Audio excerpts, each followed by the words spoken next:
Je me suis même questionnée sur le métier, sur le fait de continuer, en me disant, mais finalement, on est plus en train de m'apprendre à faire entrer les gens dans des rails qui peut-être sont ceux qui ne leur conviennent pas, qu'au contraire, être le point d'appui ou le point d'accompagnement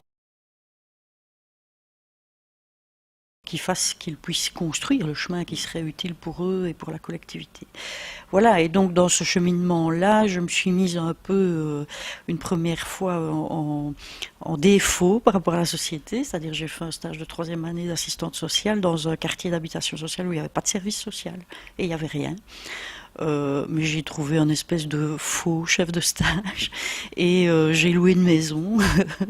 J'en avais pas les moyens, donc je l'ai loué au taux minimexé et j'ai démarré là une maison de quartier avec peu de conception et d'idée du comment il fallait faire. J'avais juste l'intuition qu'il fallait faire du collectif.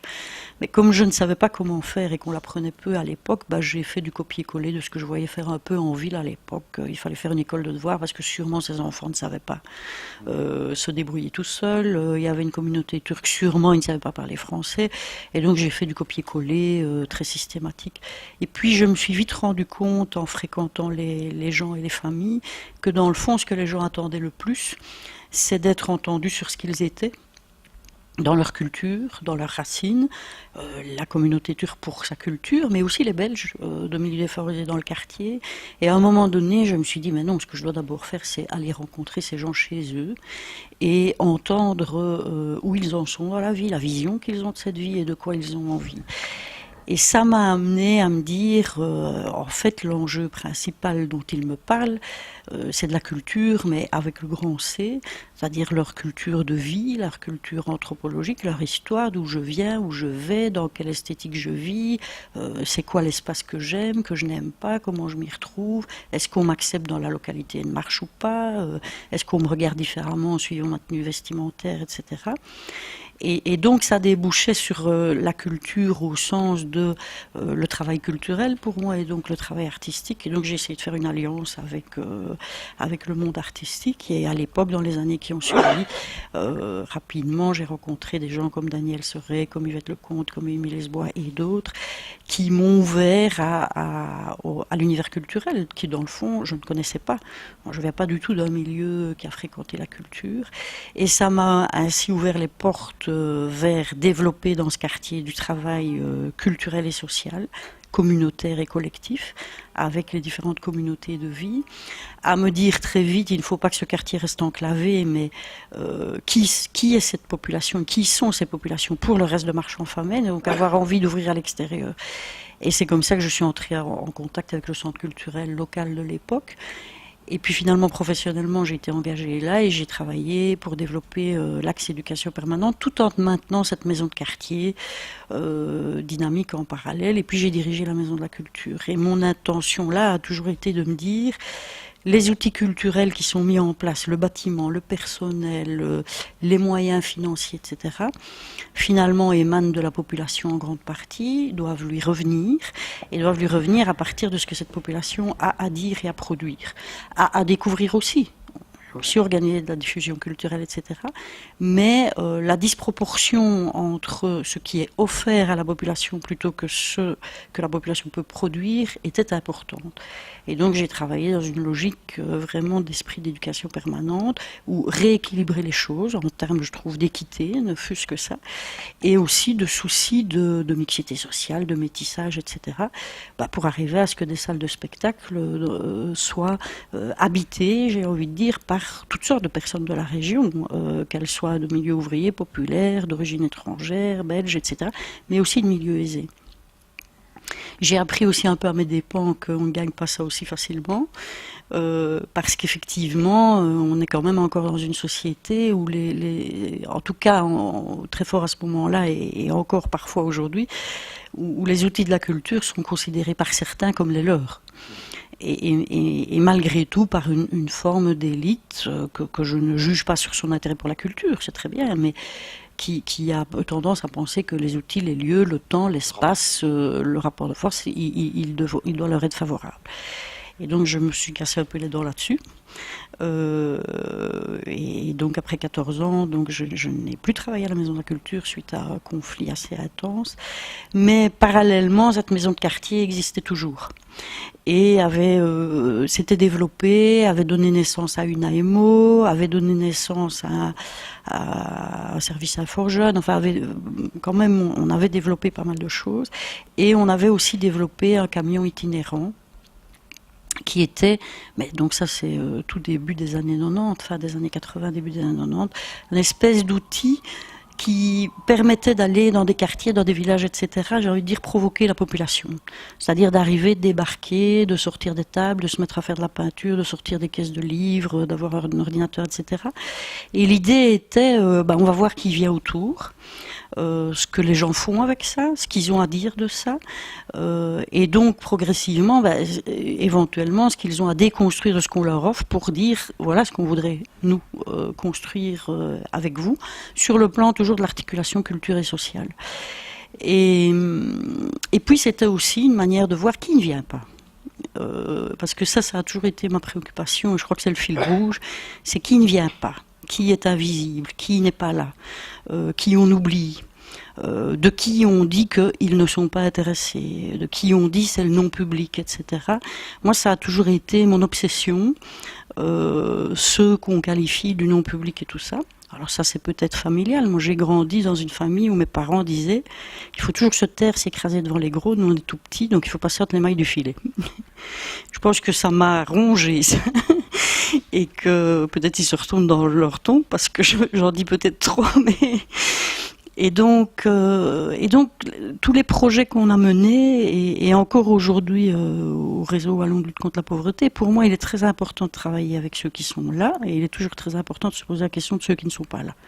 Et il y a toujours un plus invisible que l'invisible, et il y a toujours un plus fort du plus faible, ou un plus faible du plus fort. Or, on est dans une société qui, malheureusement, s'est technocratisée et a décidé de ranger les choses par casier, par strate. Et donc, le plus faible du plus fort, il est toujours en tort, d'une certaine façon, et donc on construit une case pour lui.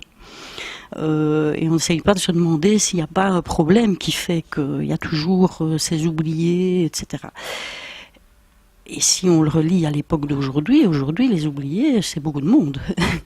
Aujourd'hui les oubliés, c'est effectivement ceux qui deviennent complètement invisibles, mais c'est ceux qui perdent leur boulot en masse, mais c'est les femmes en famille monoparentale, c'est les enfants qui ne trouvent plus dans l'école la ressource qui leur permet d'aller plus loin, donc c'est beaucoup de monde. Et donc, comment fait-on, culturellement et socialement, pour arrêter de retourner ça sur les gens en disant mais finalement ce sont eux qui sont responsables de leur sort, ils n'ont qu'à s'adapter au système, ils n'ont qu'à comprendre les règles, ils n'ont qu'à entrer dedans, mais au contraire se dire qu'est-ce qui dérape dans l'ensemble de l'organisation, à tous les niveaux et dans tous les secteurs, qui fait qu'il y a autant de gens au banc de ce système défaillant.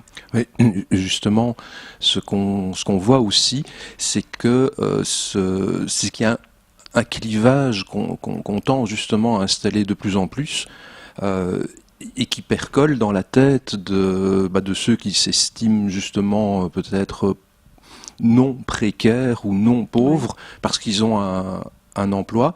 Et ce qu'on voit justement, c'est que tu parlais du plus faible, du plus fort, c'est que que beaucoup de personnes aujourd'hui tendent à se protéger d'abord elles-mêmes en stigmatisant les autres, en accusant les autres justement d'être responsables de leur propre sort. On sait que c'est toute une idéologie, tout un discours public, mais il rentre dans la tête des gens. Alors qu'est-ce qu'on fait face à ça? Parce que y a une sorte là aussi de concurrence, de mise en concurrence, mais ça marche malheureusement dans beaucoup d'esprits, entre les pauvres, les plus ou moins pauvres.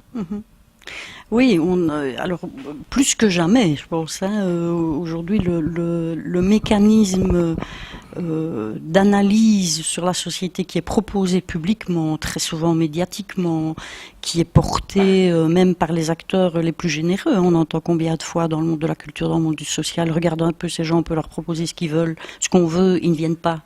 Tu te rends compte, on leur donne des tickets article 27, ils ne sont quand même pas là, etc. Hein, donc on entend cette tension extrêmement forte sur, mais c'est quand même eux la cause de l'état dans lequel ils sont. C'est quand même peut-être eux qui n'ont pas cherché assez de travail, c'est quand même eux qui ont raté à l'école, c'est quand même eux qui, etc. Et je pense que la peur, enfin le discours de peur entretenu, général qui fait que celui qui est plus solide aujourd'hui a peur de tomber demain, l'invite à le mettre en concurrence par rapport effectivement aux chômeurs, etc. Alors comment est-ce qu'on peut toucher à ça? C'est l'enjeu le plus difficile, hein, parce que la masse des gens est encore en situation plus ou moins moyenne, et c'est celle qui cherche à se protéger le plus, et on ne peut pas lui en vouloir. Elle fait comme elle peut. On peut tomber toujours sur les grandes recettes, mais moi je ne crois qu'à celle-là. Je pense qu'il faut avoir des acteurs d'éducation permanente qui aillent au contact des populations et pas les plus fragilisés, qui trouvent le moyen d'être en contact avec le monde ouvrier qui travaille, avec le monde des personnes qui travaillent dans les grandes surfaces, avec des cadres moyens dans certains milieux de travail, etc., avec des travailleurs du milieu associatif, parce que aujourd'hui le milieu associatif est aussi en difficulté. Les gens ont peur pour leur emploi, les structures ont peur pour leurs moyens. Donc on voit de plus en plus, et on peut le comprendre sous certains aspects, une intégration de ces règles qui invitent à créer des cases, de la catégorisation, de la technocratisation, tout ça pour tenir. Et donc qui perd du sens, et donc qui au contraire, au lieu de se mettre au service de ce retissage des liens de complémentarité, etc., au service de cette croyance dans la richesse des populations. La population n'est pas sans ressources et sans richesse. Elle est sans ressources financières et matérielles, sans logement, oui, sans revenus suffisants, mais elle n'est pas sans potentiel.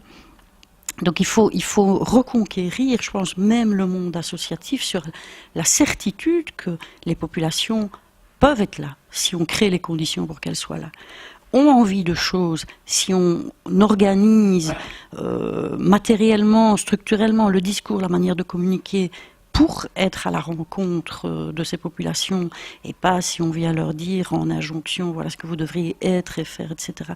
Si on reconçoit les projets en voyant les gens comme des sujets en face de soi, des sujets proposants et des sujets créatifs et en potentialité, plutôt que des objets de remplissage il faut autant de personnes dans des formations, il faut avoir réalisé tel projet de quartier qui correspond à l'échéance de tel dossier, à telle date, etc. Moi, ça me paraît important. Mais je pense qu'en tout cas, matraquer, alors il faut le faire avec de la nuance dans des endroits différents, etc.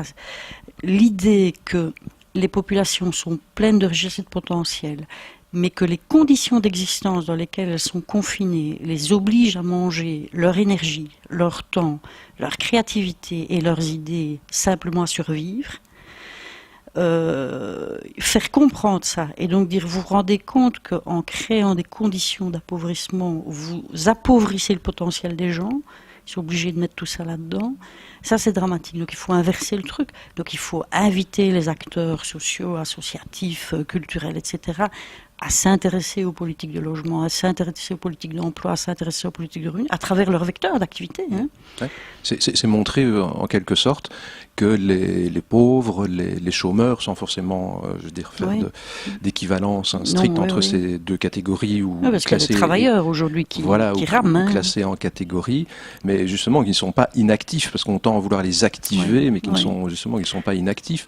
Est-ce qu'il n'y a pas là aussi, et je reviens sur l'importance des mots du discours public, y compris des intitulés des politiques que l'on mène, parce qu'on sait que ça façonne les imaginaires, mais parler même de lutte contre la pauvreté ou d'intégration sociale, qui sont les intitulés même de certains ministères, est-ce que ça n'a pas pour effet, précisément, d'évacuer même implicitement la question des inégalités, et dès lors d'entretenir une sorte de flou, y compris et avant tout sur la question que tu soulevais des origines de la pauvreté, de la précarité, Oui. comme s'il n'y avait que des pauvres Oui. et pas un rapport, finalement, un rapport social dans la société avec des très riches, comme le disait aussi Jean Blairon, Oui.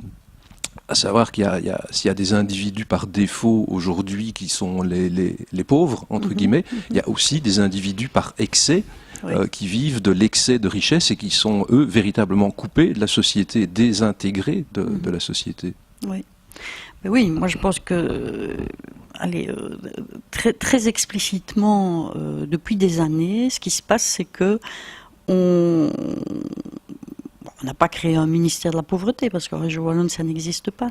Mais enfin, on a mis dans les politiques sociales une série de dispositifs en réponse à des problèmes rencontrés par les populations, construits sur le fait que c'est les populations qui sont défaillantes. Et donc on a construit une série très nombreuse de sparadraps sociaux, socioculturels, socio-éducatifs, parce qu'on en voit dans la culture des sparadraps, on en voit dans les politiques sociales, on en voit à différents niveaux, pour essayer comme ça de corriger le tir, de colmater les brèches, mais quand même partant alors de l'idée, c'est quand même de la déficience des gens, etc., que les choses viennent. Alors que, effectivement, si on change complètement le regard et qu'on se dit, mais en quoi aujourd'hui une politique du logement est défaillante par rapport aux populations ? En quoi aujourd'hui une politique de l'enseignement est défaillante par rapport aux populations ? En quoi aujourd'hui des politiques familiales, par exemple, sont défaillantes par rapport à la réalité de la monoparentalité ? En quoi une politique de revenu aujourd'hui est défaillante en fonction des nécessités qui correspondent à la réalité quotidienne, etc. Alors on change tout à fait le regard. Et on se dit, mais dans le fond, on est en train de mettre de plus en plus de populations à genoux parce que l'État est défaillant dans les politiques qu'il a à mettre en œuvre dans ces différents domaines-là pour que les conditions de l'égalité et de l'équité existent véritablement. Dans la manière dont on a essayé de procéder au réseau wallon de lutte contre la pauvreté, c'est précisément en fait de s'intéresser d'abord aux politiques structurelles qui organisent la vie de tout le monde, en se disant il faut arrêter de créer des dispositifs qui sont pour une moyenne. Et puis on s'occupera de ceux qui tombent à côté de la moyenne, et on fera du réparateur social. Mais au contraire, de se dire, dès qu'on construit un dispositif politique en matière de logement, de revenus, d'allocation, pensons à l'ensemble de la population pour créer les conditions de l'égalité. Et tout le monde n'est pas au départ au même endroit, dans les mêmes circonstances de vie, etc. Donc on a à concevoir dans la loi, et c'est pour ça que le service public existe, et c'est pour ça que l'application publique est majeure, c'est pour prévoir dans les dispositifs ce qui va recréer les conditions de l'égalité pour l'ensemble de la population. Un des exemples emblématiques de ça, c'est la gratuité à l'école. Oui, la gratuité scolaire est un exemple vraiment très important dans le domaine, parce que je me fais souvent interpeller en disant oui, mais enfin la gratuité scolaire, ça ne serait pas juste parce que les gens qui ont plus d'argent sera gratuit aussi pour eux, et donc est-ce que c'est pas encore favorisé, etc. Mais à un moment donné, on doit avoir un projet de société. Si on parle du fait que l'enseignement est un enjeu majeur, un truc par lequel tous les enfants passent, les jeunes, qu'il est rendu obligatoire, qui doit normalement être émancipateur. Alors, il n'y a pas que la gratuité à questionner, on est bien d'accord, mais enfin, et c'est un projet de société. Il faut arrêter de faire des espèces de discriminations positives, mais se dire, ce truc, c'est un enjeu de société. Il va de soi que tous les enfants doivent y avoir accès, et il va de soi qu'aucune famille ne devrait avoir le souci de se demander comment il va assurer la matérialité de l'accès à l'école pour s'intéresser à l'école.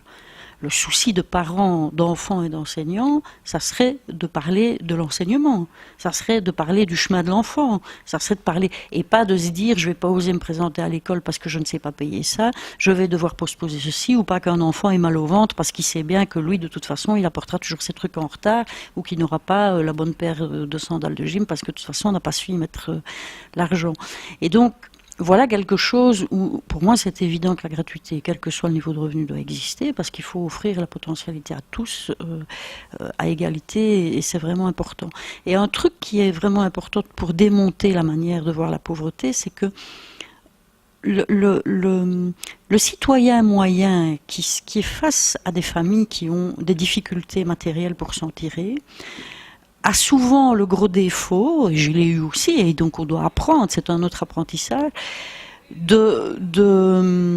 d'aborder la situation de l'autre à partir de circonstances moyennes de la vie. Donc sans se dire que quand on est avec du trop peu matériel, on est tout le temps en train de devoir déployer une énergie beaucoup plus importante que celui qui n'a pas à se poser la question. Si on se lève le matin, qu'on a du café à mettre dans la cruche, qu'il y a du mazout dans la voiture, qu'il n'y a pas de problème à dire aux gamins, prends l'argent, tu dois remplacer ton abonnement scolaire aujourd'hui à la gare, etc. Voilà, on a début de journée, on a peut-être déjà d'autres soucis, on a un souci pour le travail ou n'importe quoi, mais enfin c'est serein. Si on se lève un matin, qu'on ne sait pas comment on va payer l'abonnement du gamin, qu'il faut trouver un subterfuge, qu'on doit se dire, ah ben ça je vais essayer de le conduire à mai, etc.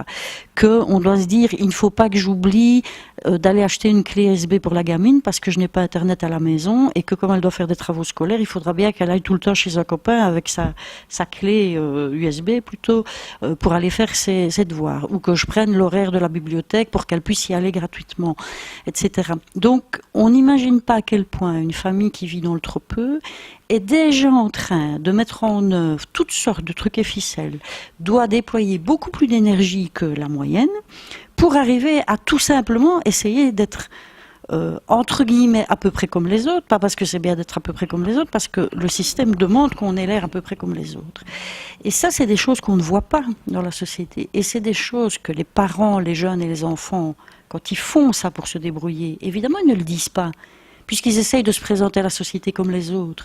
Donc ils vont pas aller raconter que j'ai dû mettre de côté pour aller acheter la clé USB et moi ça me pèse de devoir tout le temps demander à quelqu'un pour aller sur l'ordinateur, parce que c'est pas une fois, c'est tout le temps. Hein, si c'est une fois un accident parce que mon ordinateur est tombé en panne de la connexion, c'est rien ça. Mais quand c'est tout le temps, et donc ça me pèse, mais il va pas dire ça. La maman qui va trouver les trucs et ficelles pour rassembler les sous pour payer absolument le voyage scolaire, etc., elle va pas commencer à s'en plaindre, elle va essayer fièrement que l'enfant ait l'argent dans sa poche. Et donc, tout ce que les gens déploient là, ils le taisent et ils ont raison de le taire, parce que c'est leur force et c'est leur combat, mais c'est une énergie de dingue. Et c'est sur tous les aspects. C'est sur comment on paye le loyer, c'est sur comment on va postposer des paiements. L'angoisse dans la tête des familles, et ça c'est très fréquent, et dans beaucoup de milieux aujourd'hui, hein, même quand on travaille, c'est de morceler les factures. Parce qu'on n'a plus assez d'argent pour les payer. Le truc de un mois à l'autre, de dire celle-là j'ai payé la moitié, il ne faut pas que j'oublie le mois prochain de payer l'autre moitié, ou bien de rescinder, etc. Mais c'est un stress, c'est une angoisse, ça use, ça fatigue, etc. Et donc, il faut absolument arriver à faire passer dans la tête des gens du monde de la culture qui disent, et tu vois, il ne vient même pas au théâtre, du monde du sport qui va dire, du monde, etc. Vous devez changer votre prisme et accepter qu'il y a des gens qui sont bouffés par ce temps et qui est un temps de survie qui ne pardonne pas. Oui. S'ils ne le consacrent pas, c'est foutu.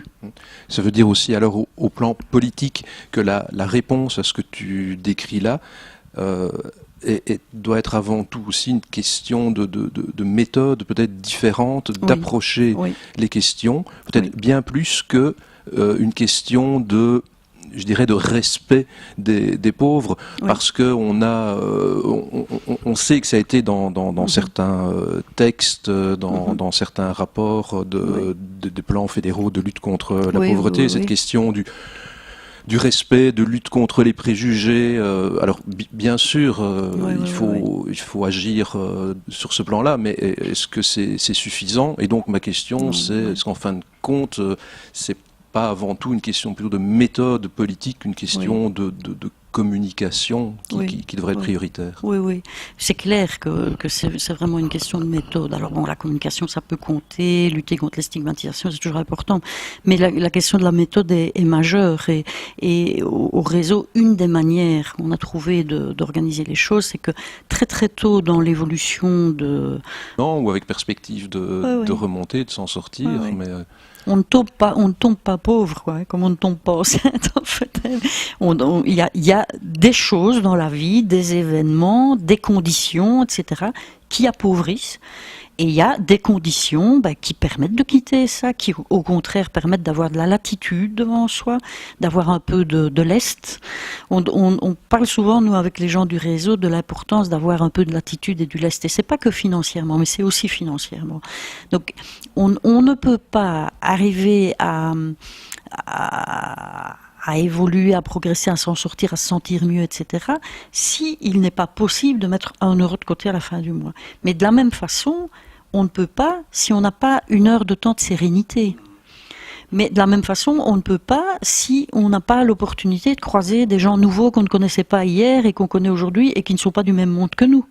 C'est ça la latitude, c'est tout ce qui fait le différentiel qui nous permet de grandir, de se projeter, de croiser avec un autre, de sentir qu'on pourrait construire, de sentir qu'on aura le temps de construire, de se dire « Ah, mon idée a été écoutée par un autre, moi j'ai eu le temps aussi d'écouter l'idée de l'autre ».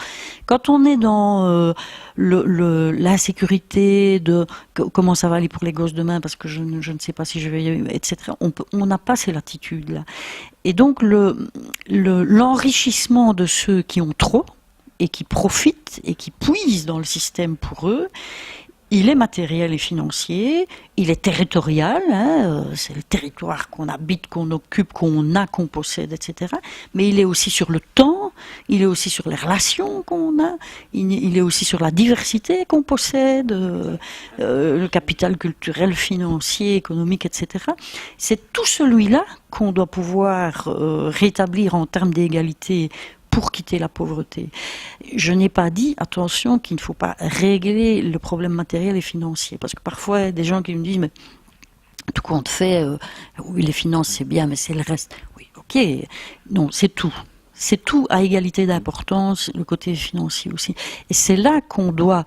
Il vaut bien mieux un plan ou une stratégie. Moi, le mot plan, il m'énerve un peu parce qu'on a mis le mot plan à toutes les sauces et derrière, c'est souvent des copier-coller de choses qu'on fait déjà et qui ne font rien évoluer de plus.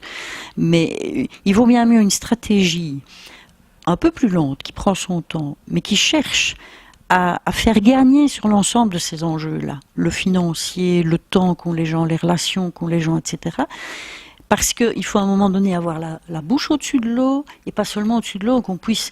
Et c'est ça, lutter contre l'appauvrissement. Alors aujourd'hui, il faut choisir son modèle de société. Est-ce qu'on continue à entretenir un modèle qui permet à certains de s'enrichir honteusement et sur le dos d'autres, et donc qui sont responsables que d'autres restent dans la mouise? Et donc, alors, on gérera de la pauvreté, ou est-ce qu'on décide de combattre ces mécanismes qui engendrent cet appauvrissement, qui effectivement est une construction.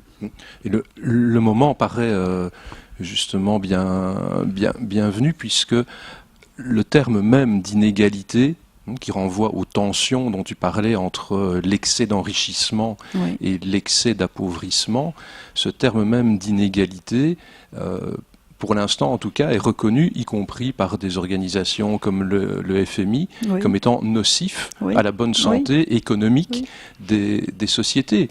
Thomas Piketty, avec son livre sur les inégalités patrimoniales, fait un tabac. On a beaucoup parlé aussi du livre de Wilkinson. Donc le terme revient. Donc est-ce qu'il n'y a pas, comme on dit, une sorte de momentum là à exploiter auprès notamment des décideurs politiques pour leur dire que le terme inégalité, non, c'est pas ringard, puisqu'il est dans la bouche aujourd'hui, y compris de l'establishment. Oui, mais je pense que si, qu'il faut aujourd'hui arriver à faire synergie et rassemblement, etc. Et ne pas perdre la détermination de continuer à parler de ça. Et ne pas se dire, je l'ai dit une fois, j'ai pas gagné, la porte ne s'est pas ouverte, etc. Parce que ça, c'est le danger d'aujourd'hui. Je pense qu'au contraire, il faut s'appuyer sur tous ceux qui en ajoutent une couche, avec des arguments, avec des propos, etc., à différents endroits, pour se dire, allez, on est de plus en plus nombreux à le tenir, ce discours-là. Aujourd'hui, moi, j'ai trouvé une manière de le parler, et je vois qu'en face de moi, dans des interlocuteurs politiques, de temps en temps économiques, etc., il y a aujourd'hui une oreille chez certains, à un certain nombre de ces choses-là, qu'il y a 2 ans, il y a 3 ans, il y a 4 ans, j'aurais dit de la même façon, ça faisait pas du tout écho, et que j'avais l'impression que je parlais une autre langue. on sent qu'il y a des choses comme ça. Et je pense aussi que il y a un début chez certains acteurs, même chez nous, je pense à des gens qu'on a rencontrés au Conseil économique et social et à d'autres endroits, même dans le milieu syndical par exemple, là, parce que c'est pas toujours non plus là que ça a toujours été le mieux compris, hein. Il y a un début d'oreille à se dire, mais bon Dieu, oui, les inégalités, c'est finalement ça, la déstabilisation. C'est ça qui pose problème et tout ça. Donc, oui, il faut aller dans ce sens-là. Alors, moi, c'est pour ça que je défends terriblement la prise de parole, le dialogue, les lieux de concertation, les lieux de... Et aussi, je dis souvent, on doit passer moins de temps avec les convaincus qu'avec ceux à convaincre, mais aussi peut-être qu'avec ceux qui ouvrent une brèche et qui sont incertains et qui ne savent pas encore bien. Tout comme on doit nous aller se nourrir chez ceux qui vont nous renforcer, nous amener aussi des arguments supplémentaires, se dire qu'à un moment donné, c'est important de sentir qu'on est nombreux et que peut-être on ne fait pas fausse route, parce qu'on ne sait pas tout seul. Et donc je pense qu'il y a des jeux d'alliance importants à faire. Et ces jeux d'alliance, il faut aussi les faire entre intellectuels, gens de terrain, travailleurs, gens du monde populaire, gens du monde académique, personnes des administrations, etc. Au réseau, je dis souvent dans l'équipe, mais je disais ça fort au Miroir Vagabond aussi, c'est repérons bien tous les alliés partout. Il y a des gens qui travaillent dans des administrations conventionnelles qui n'en ont pas l'air, qui font leur travail, leur job, vu de l'extérieur, on a l'impression que c'est des gratte-papier, etc. Et qui, de l'endroit où ils sont, chaque fois qu'ils peuvent mettre un point d'appui, un levier, parce qu'ils ont cette conviction-là, ils le font. Et on doit repérer tout ça et pas être trop. Moi, comme je ne viens pas du monde culturel, j'y suis entrée avec grande utopie. Et il y a eu une époque où j'ai été convaincue que c'était là qu'il y avait les plus progressistes, les plus grands dedans, les plus les plus engagés, les plus collectifs, etc. Et je ne dis pas qu'il y en a pas là. Et heureusement, il y en a. Et il faut qu'ils continuent et massivement. Mais j'ai rencontré aussi tout l'inverse dans ce monde-là. Et donc j'ai eu mon époque, moi, où je me disais le monde culturel magnifique et tous les autres, rien du tout. C'est tout à fait faux. On trouve des gens aujourd'hui en recherche et alliés d'une autre vision et de cette préoccupation de l'égalité et de lutte contre les inégalités un peu partout. Après, c'est comment ils se rencontrent, comment on crée de plus en plus d'alliances, comment on fait de plus en plus connaître ce qui réussit. Parce que moi, je crois qu'il faut cultiver la victoire. On est dans un moment tellement terne et désespérant, à juste titre, hein, pour plein de raisons, que c'est dangereux. Parce qu'alors, on s'éteint. On se dit... Il faut réapprendre à gagner, il faut s'arrêter sur les victoires, même petites. Il faut que ceux qui sentent encore qu'ils se sentent forts de la confiance se mettent ensemble et la gardent. Parce que c'est terrible quand les gens sont trop éteints. Dans le métier que je fais, moi je rencontre des gens complètement éteints et puis je rencontre des gens qui ne le sont pas. Quand les gens sont complètement éteints, c'est terrible pour eux, c'est terrible pour la collectivité, et c'est titanesque d'arriver à les remettre en chantier. Et je pense que notamment cultiver la victoire, se mettre des objectifs, mais qui ne sont pas au bout du monde, et donc avoir...